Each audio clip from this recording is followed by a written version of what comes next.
Hello, good morning, dear students. Welcome to KLS Gupte PU College of Commerce and Science. Myself, Professor S.B. Bendigeri, Department of Economics, taking online classes for PUC second year commerce students. Dear students, today let us start with chapter number 6, that is non-competitive markets. This is the last chapter in the microeconomics part. To understand non-competitive markets, we must recall the chapter number 4, that is the theory of the firm under perfect competition. Especially, the term non-competitive market is nothing but it is the market condition where there is no competition. It means more or less competition is not exist in case of non-competitive market atmosphere. To understand the details of these non-competitive markets, we must focus on meaning of perfect competition. As you studied in fourth topic about the meaning of perfect competition, that is, it is a market structure of large number of buyers and sellers of homogeneous product. Under the conditions of perfect competition, homogeneous product is sold and bought, and heterogeneous products are not exist in such kind of markets. Perfect competition is possible when the following conditions are satisfied, or else these conditions are also known as the features of perfect competition. The first feature of perfect competition is large number of buyers and sellers. As we studied in that fourth topic, always there are large number of buyers and sellers under the conditions of perfect competition. There is no limit in case of sellers and buyers. Any number of sellers can sell their product and n number of buyers may enter into market to purchase that particular product. So because of that, always large number of buyers and sellers are there in case of perfect competition. Second feature, that is the second satisfying condition of perfect competition is free entry and exit. In case of producers and also consumers, there is no restriction to enter into market or else exit by market. Any time producers may enter into market or else they may exit by markets. But in case of buyers also, there is no restriction in case of entry and exit. When the demand for product in the perfect competition is more, by that time, large number of producers are entering into market. When it comes to consumers, consumers are entering into perfect competition market in a large extent only when the producers are providing different types of gifts and presentations. So in that condition, buyers are entering into market. If there is no gift hampers given by producers to the consumers, they are exiting from market. So because of that, both sellers and buyers are having the freedom of entry and exit. Coming to the third feature, which is the third satisfying condition of perfect competition, that is homogeneous product. As I said in the beginning, in the meaning of perfect competition, the product under perfect competition which is sold and bought is homogeneous. Homogeneous is nothing but it has no perfect substitutes. Perfect substitute products are not available for this product under perfect competition. So because of that, each producer should sell the same product and each consumer must purchase that particular product only in the perfect competition. So because of that, it does not have the substitutes in case of perfect competition market. Coming to the next one, that is perfect knowledge.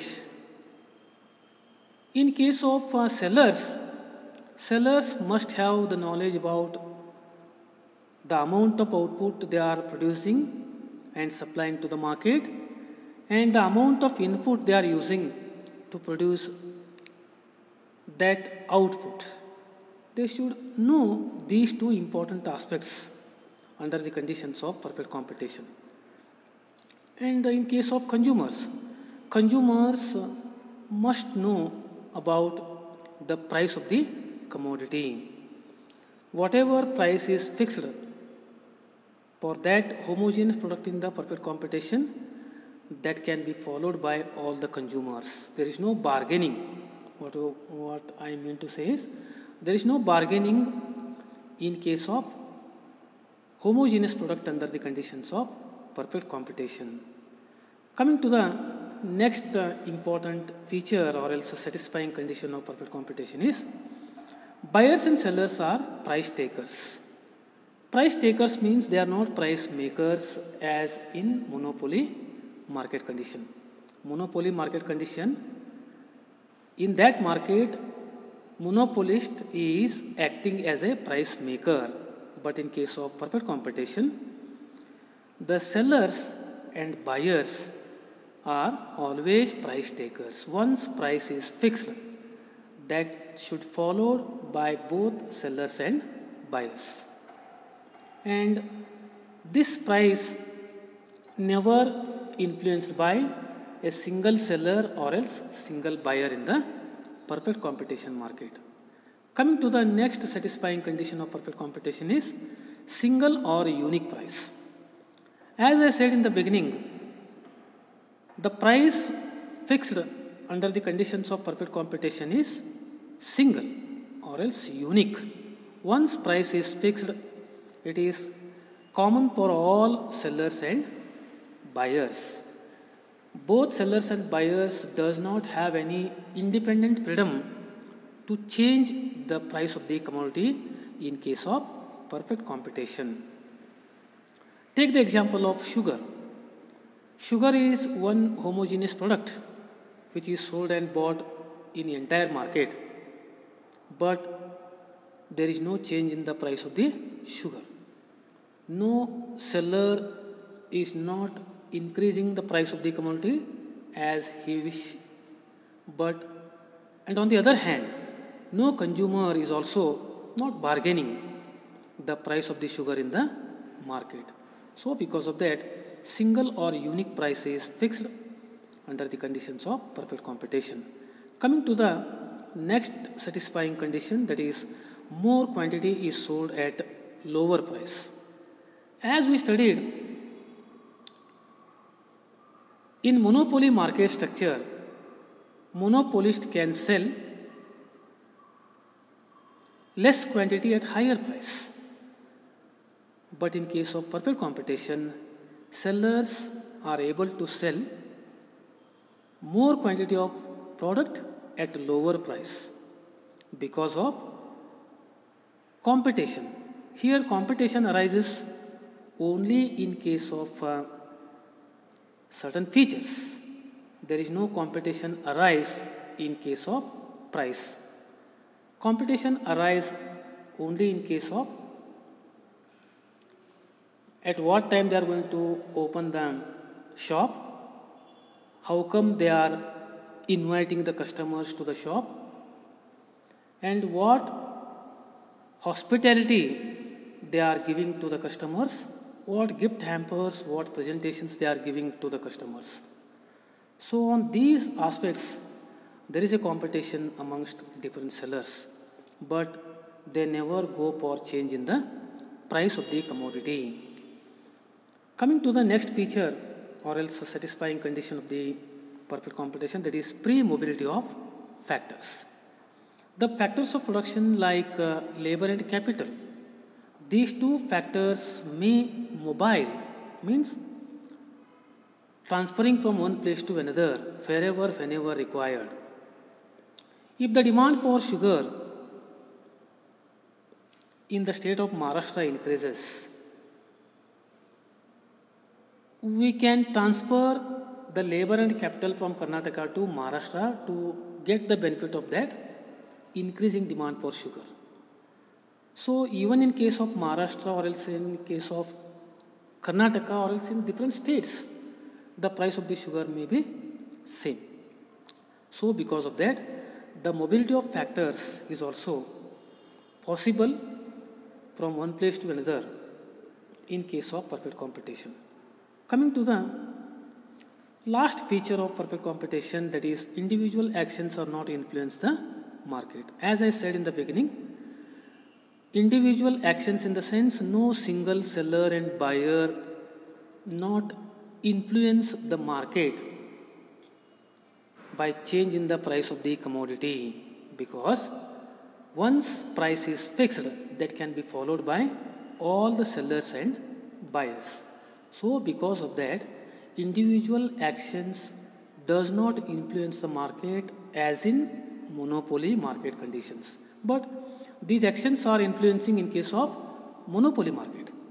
But under the conditions of perfect competition, this single action will not influence the entire market atmosphere of the perfect competition. You know why we are focusing on these satisfying conditions or features of perfect competition? Especially to understand non-competitive markets, we have to focus on these features of perfect competition. You know why?